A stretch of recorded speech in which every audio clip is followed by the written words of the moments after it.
Morning, everybody. Welcome to Gutterly Redeemed.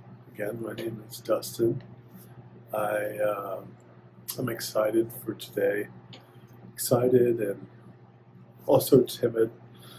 I think it's one of those scary things where you tell a little bit about your life, the things that you've done, and but I think it's going to be important. It's going to be valuable. At least I hope so. For others, I know it will be for me. Um,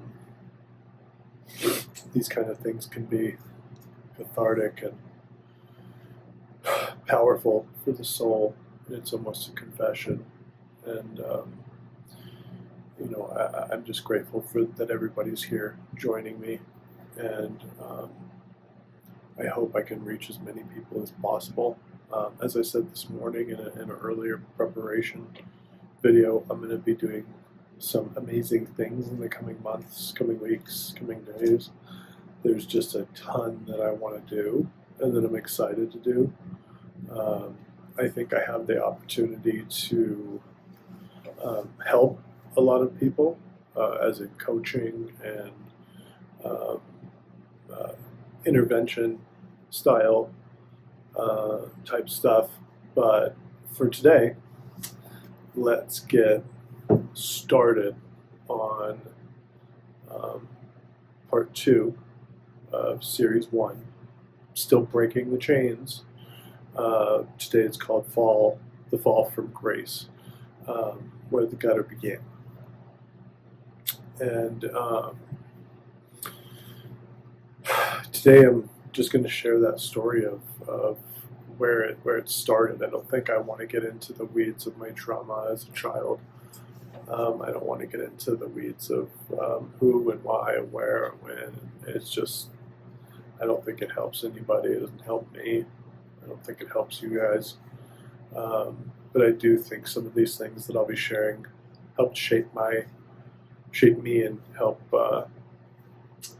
set me down a path that led me to where I am today. And oh, by the way, I'm in my office here in the courthouse. So welcome to the courthouse as a felon working for the court. But yeah, so thank you for, by the way, joining me at work today. Growing up, I lived in a very oppressed and abusive situation with my father. He did the best he could. And in some ways now I see he was just a certain kind of man, and I felt very oppressed by him. I had to dress a certain way, I had to act a certain way, I had to be a certain way. I think in all reality, I think there was fear of me being gay. I was a skinny young kid, and so I think there was some fear of me being gay, and he wanted to keep me from that road. And yeah, at least that's my notion of why he did the things that he did to me. But then, from there, I left oppression about 15 years old. I ran away finally. And when I did finally get to a place where I could feel safe, that place of safety was almost too much openness and availability to do whatever I want. From complete oppression to lack of no responsibility, no accountability for anything. I did whatever I wanted, and I did all the things that I never could, and more. And instantly, I became, addicted to drugs and alcohol and stealing and criminality, and thinking I was better than other people, and harming other people, and manipulating. When you're unworthy and you've been made to feel like you have nothing worthwhile to give this world, you're going to take from it. and you're going to take whatever you want. And that's where I was at. Um, but I was a broken, angry kid, and I let the world know how broken and angry I was, you know, and that's dangerous. That can be really dangerous as a kid like that. I mean, that's how people die. That's how people get really, really harmed. And I'm lucky that I never killed anybody, that I never truly harmed somebody in a way that they can come back from. I've done some damage, I really have, but uh, I've skated by. I have. A lot of damage has been done to me, but that's okay. I can manage my own traumas and pain and suffering. Um, you know, and when I went to live with my mother, I think there was so much openness that, like I said, I just took full advantage of that, and she kicked me out as soon as possible because I was uncontrollable. I mean, at that age and with that lack of concern for anybody's safety, especially um, anybody in my direct circle, myself, family, anybody.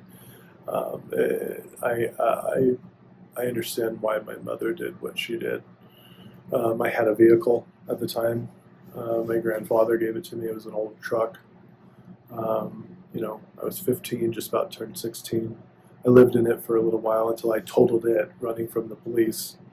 Um, I got tased, whole story.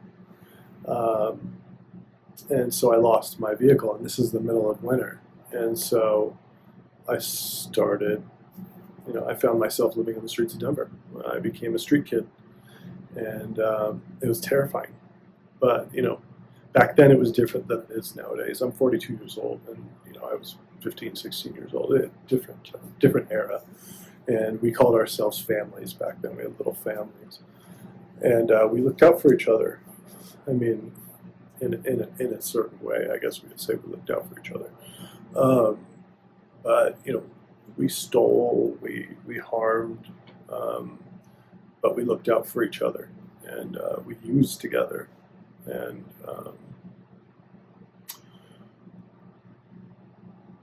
like I said, anything that wasn't locked down, we would take, we would abuse. I remember one time I was so drunk that there's little pamphlets on the main street in Denver, and I stole, but I grabbed a bunch of pamphlets. Just a random, I'm sure, nice guy with his girlfriend walking by, threw them all at him, and I called him a pussy. I spit on him, and for no reason, other than I was just being evil. I was trying to treat others how I felt inside, and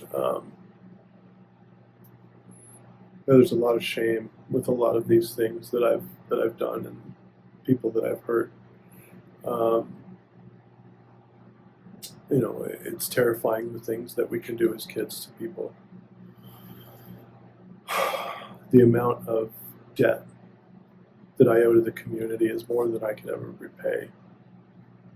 I think that there's a place in me that I keep trying to, and I try to help others, and I try to be a better man, and I try to help those in my community. But I think there's just things that I can't give back enough for, and it hurts my heart. And I'll carry that guilt for the rest of my life. Um, One moment that was pretty pivotal is I got in a car accident. I almost lost my arm. I have big scars here, and I have a big hole right here in my tricep, and my head was swollen like twice the size. It was just some guys that I had met, and we were driving around and doing drugs. And you know, I spent about a week in the hospital, and his family was worried that I was going to sue them, and so they let me live with him. I was living in the basement, and that's where things really started to spiral. I started using every drug known to man, hallucinogens, ecstasy and LSD were a big, mescaline, DMT, everything was, anything we could get our hands on. I lost count of how many hits of acid I did after I went into triple digits. We were we were playing little games of who could be perma-fried.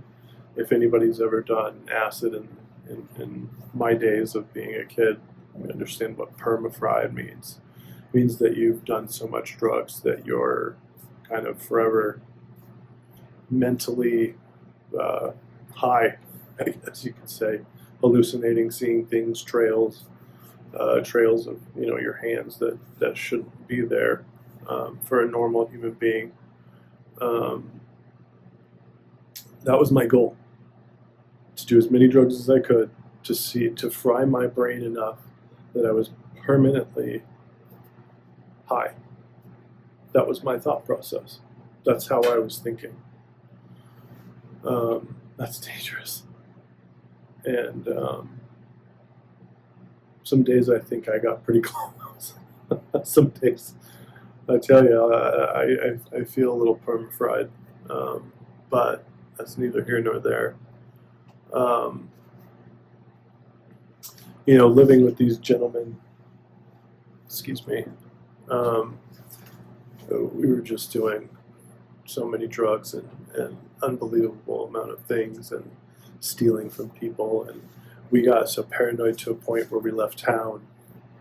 We moved to a small place called Two Harbors, Minnesota.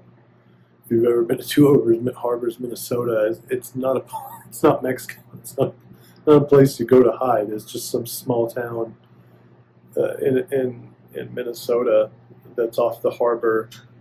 That's why they call it Two Harbors. It's off of one of the Great Lakes, and boy, is it cold! I'll tell you what. And that's where I mostly just, because you really couldn't get drugs up there, I just drank the whole time. And this is where 9/11, like right when I left, is when 9/11 happened. So for context of space and time, 2001, 9/11. I also, before I left, I impregnated a girl, and the coward that I was, I left. Yeah, I couldn't. I was young. I was a drug addict. I couldn't face it. I had nothing to offer, and I was scared. I was scared of her family. I was scared of her. Yeah, and so as a coward, I left. Later on, I reached out to her and tried to, find out if there was anything that I could do to help. Once I kind of started getting my life together and found out that she had an abortion, and I'm not going to speak on abortions right now. I'm not going to get into politics, but part of my trauma is around abortions. I've had two girls abort my children, and as a Christian, it's harmed me now, and even before I was a Christian, it harmed me. My legacy was kind of taken from me, but I did that girl harm. So she had every right to do what she did. In that chaos of living in Two Harbors, I just couldn't handle it anymore, and I decided to come back to Denver. And once I returned to Denver, my life didn't improve at all. If anything, it got worse. Between the years of 15 and 18, my world was a blur of drugs and alcohol and stealing and criminal thinking and harming others and harming myself. And I do whatever it took to get my needs met, whatever that was, to not feel that thing inside of me that hurt. I don't care if it was drinking a bottle of Windex. I would do it, and I needed it. And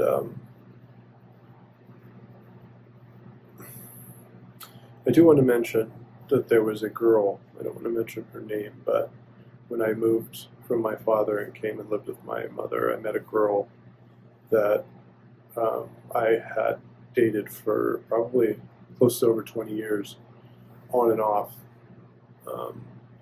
I probably harmed her the most. That's one girl that will probably never forgive me. I am her villain. And that's what we do as addicts. That's what we do as selfish people. We harm others. And she's an amazing human, and that's somebody that I don't think I can ever make amends with. And, I'm sure people can understand that feeling. We're all someone's villain. And there's some in someone's story. We all are, I promise you. You think other people are the villain of your story? 100% you're the villain of someone else's story. And we need to be aware of those things. Not to shame ourselves, but to recognize our faults and learn from our experiences and do our best to change. As I said, that age of over 15 to 18, it's kind of a blur. The timeline, a lot of things really don't match up, and I don't really know when what happened and how what happened when. It was just kind of a blur of a lot of crap happening. One of the more reckless things I did was I was 18. I met a group of homeless kids at a homeless shelter, and one of them, who would become one of my best buddies, I hope to have him on my channel one day. We stole a Suburban with about 6 or 7 of us, and we drove to Mexico. And when we get to Mexico, we partied, we sold the vehicle, we did it. But then we ran out of drugs and alcohol, so we committed armed robbery of the hotel that we were living in. This is how stupid we are. This is the thinking of an addict, a selfish addict, only looking to get their needs met in that moment, not thinking of what's going to happen tomorrow, the next day, or after that. When I went to Mexico, that's another thing. When we decided to go to Mexico, I had been up for days on meth, and I was just in the back of the Suburban and just smoking meth, and everybody's like, let's go to Mexico. Let's go. I don't really care where we go, just give me more meth.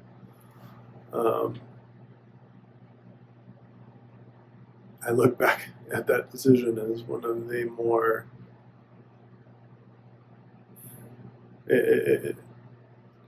who knows the road that I would have took if I hadn't said yes to go to Mexico and just gotten out of the vehicle. But my Mexican prison stint for 2 years, that will be another story. That will be another part of this series. It's a long story. It's a deep story. It's an intense story. Almost unbelievable story. Sometimes it doesn't even feel like my story anymore. It just feels like someone else's. I don't even recognize the man that was. So we ended up in Mexican prison, and we were also in Mexico just kind of rummaging around and just being criminals.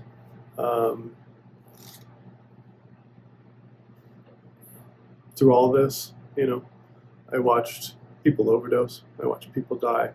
I watched people go crazy. And I say crazy as an addiction counselor and mental health professional, and I don't mean that to be offensive, but I mean what I say. People went crazy.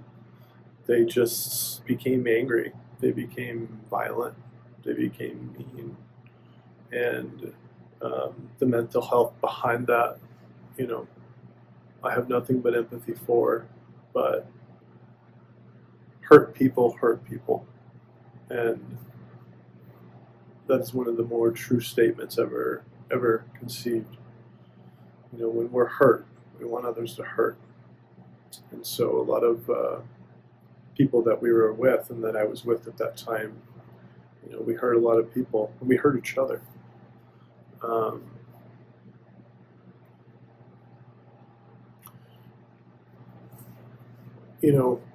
In addiction, pain becomes your identity. You hurt others because you're hurting. You reject love because you don't believe you deserve it. But here's the thing. There is purpose in pain. I promise you there is purpose in pain. There is wisdom to be found in suffering. We're never closer to God than when we're suffering. And though I didn't know it at the time, God was there. He was with me all along, just waiting for me to quiet down, calm down, quiet my heart, quiet my mind, open my soul, and be ready for His word. And today, I can hear Him. I can hear Him as my conscience, as my heart beats. I know when I'm doing the right thing or when I'm doing the wrong thing. And I'm not doing the right thing so that I don't get caught. That's criminal thinking, right? When you ask a criminal thinker, what did you learn from this experience? Not how to get caught. Well, unfortunately, we call that criminal thinking. And I am grateful that that is not my mindset today. My mindset today is, what did I learn from making a mistake? Well, how I can be a better man from the choices that I made. How I can do it differently next time to either help somebody, help myself, or help the community. So this chapter of my life, 15 to 18, was the beginning of the fall. It was the end of my innocence. And the start of that journey would take me to the absolute gutter. But it's important for me to share this story and not glorify the darkness. I don't want a war story here. I really want to try to stay away from that. But, telling the story is telling the story. It's providing context for the light that later came. I believe redemption is possible for everyone, no matter how far they feel they've fallen, no matter how far they actually have fallen. It's possible through God to get back up. No matter how far, no matter how much you've hurt others, there are people in prison that are redeemed. They may never get out, but guess what? They're going home. When they die, they're going home. They are redeemed. They still face men's judgment, but they are redeemed in God's eye, and we all have that ability. Anyway, I hope you'll stick around to hear how God transformed my life and how I started being able to hear Him speak to me, how I started being able to learn from my experiences and learn from the darkness, and not let the darkness control me anymore, but me control it. Learn how to use it for my benefit. Thank you for being here, listening to my story. I know that this can sometimes get a little long, and I appreciate you if you're sticking around. If you're struggling, please just know you're not alone. I'm here to help. Reach out to me. I've opened up now my Facebook, my Instagram. I finally started those. Gutter redemption, gutterly redeemed. Those are kind of my two catchphrase keywords. There's hope. It is in God. There is hope and there is a way out. And I love you all from the depth of my heart. Every one of you, I love you no matter what. I hope you reach out. I hope you stick with me. I hope you join me for all the great things coming. And you use me. I'm a tool. I'm an instrument for God. And I'm here to help. So if you're feeling alone, I'm here. Today I can say that I feel redeemed. And I am gutterly redeemed. Gutter redemption. Baby. Good stuff. I love all of you. Have a great day. We will see you soon for part 3. Thanks for sticking with me. Dustin.